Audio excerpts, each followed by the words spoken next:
All right.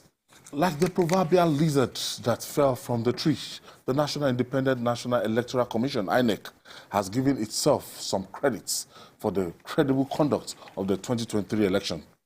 INEC said 891 petitions out of 1,196 filed against the 2023 polls have either been dismissed or withdrawn. It said the loss of 74.7% of the petition confirmed that the credibility of the election, if conducted, INEC added that it cannot be held responsible for pre-election petitions which arose from party primaries. Jide, it's this statistic is quite. INEC is, for me, the presidential election. I've said it so many times that the presidential election, INEC did well. The only reason many people are not happy with INEC is that inability to post on IREF, but the conduct of the election and the kind of people that even emerged. These are people that ordinarily, if we bear the kind of elections we used to have in our country in mind, they would not emerge. Do you know how many governors were defeated? In the past, they would simply have written the results.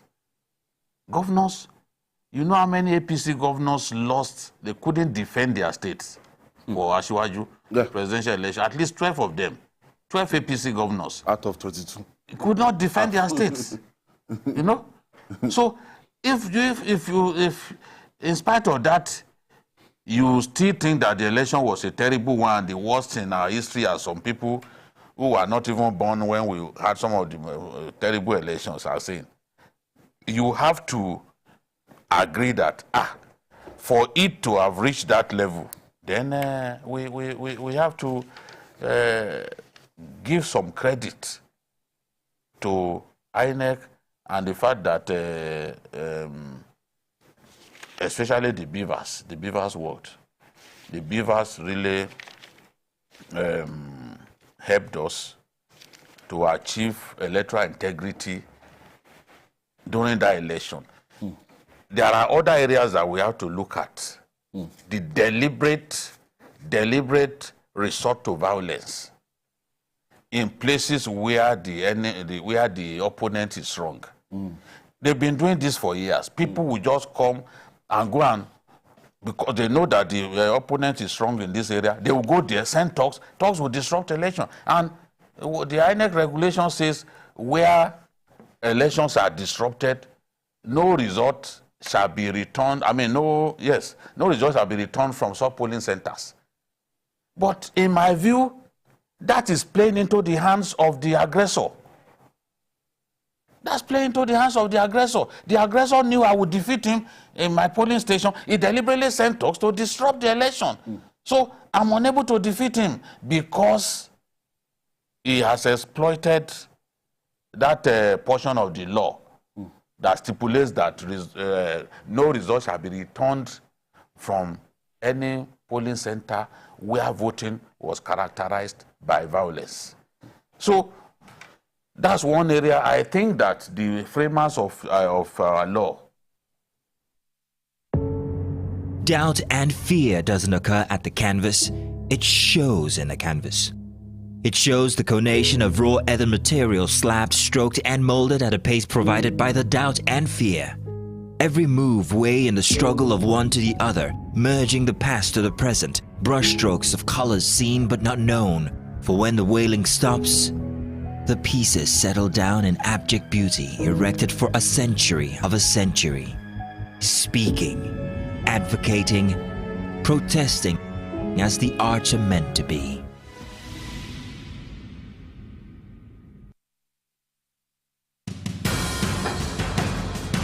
Information is power, information is security, information is knowledge. On Labor Lens, we believe that working people around the world have real questions of their own. They want to know how the world of work operates, what it means to the employer of labor, how policies affect workers in the workplace. On Labor Lens, I ensure we engage effectively the organized labor, organized private sector, and government to get out of them information workers are in need of. I am Sharon Ijason, asking questions that make you get sense of the workplace.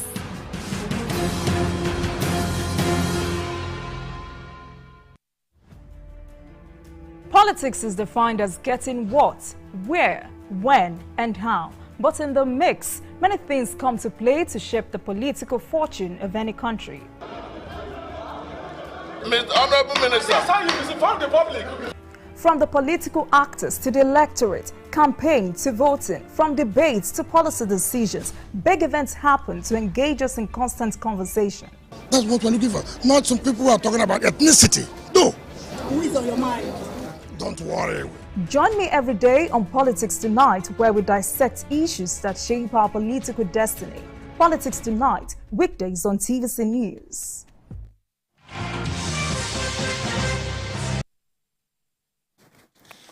Thank you for staying with us. It's still Journalist Vanguard on Sunday. And Wale, these statistics, INEC, anytime INEC will be a defendant, anytime we have any court case, and from these statistics, you can say scientifically, empirically, you can prove their point of view that, look, if out of 1,196 cases filed against them in 2023, that 891, that's representing 74.4% of it, has been withdrawn or struck out. Well, I think it's a data-driven evidence to prove that INEC did well this last election. In terms of, did you get the best election? I mean, a perfect election? Well, the answer is no. But in comparative sense, compared with 1999, I think this is the best election we have had. Out of 82 petitions for governorship elections, 72 dismissed, 87%. That's 87%. Out of 146 senatorial petitions, 100 dismissed by the courts. Out of 143 petitions for House of Rep,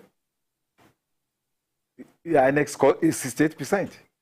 House of Assembly, out of 550 petitions, 468 dismissed, 82.4% for INEC. So I think when we are talking about success of INEC, we tabulate the different points: security, timeliness, access to polling units, rigging, multiple voting, violence. So if you take all these points, you will discover that you are going, even when people are talking about EU reports and all that, EU made 25 recommendations, though they had just 110 observers. It's just like a drop in the ocean. But if you look at the complete EU reports, they gave credit to INEC in so many areas. It wasn't a bad this thing. So this idea of just throwing the baby with the bathwater, I don't think is good. I think some Nigerians that we see that are against the election, they are basing the credibility of the election on maybe their expectations were met or not. That, oh, my candidate did not win. So as a result of that, that election is flawed. That is a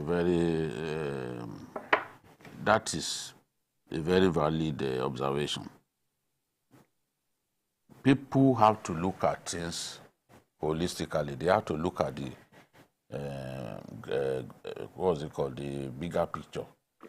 The fact that INEC made a promise that it will upload results, it uploaded in the rest of the National Assembly election, but in terms of the presidential election, INEC claimed that it suffered some glitches. We experienced many cyber attacks on the day of the election and the day after it. So INEC said, oh, it had glitches.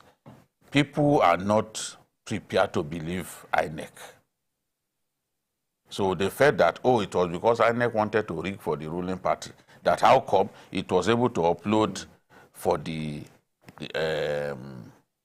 in respect of the National Assembly election, but he couldn't do that for them. But you cannot dismiss the election on account of inability to upload on IREV.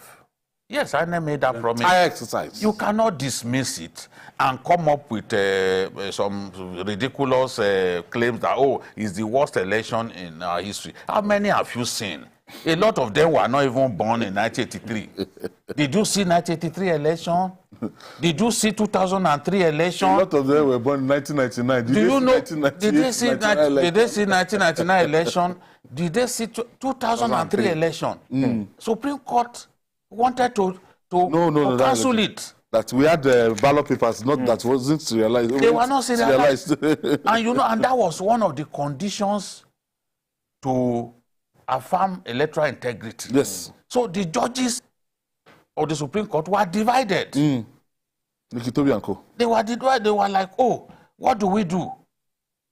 If it was before, if it was now, when you it doesn't take so long to decide cases, I can almost swear that those judges will have cancelled that election. Because the fact that they were not serialized means that you can take ballot materials from your hometown to another place and stuff it or say local government of Ondo State and take it to the north to go and vote, to go and use it to vote. So they almost cancelled that election. 4-3 was the verdict. Very close. Onogen, Justice Onogen supported the fact that they should cancel the election. Justice Binta Aloma Mukhtar.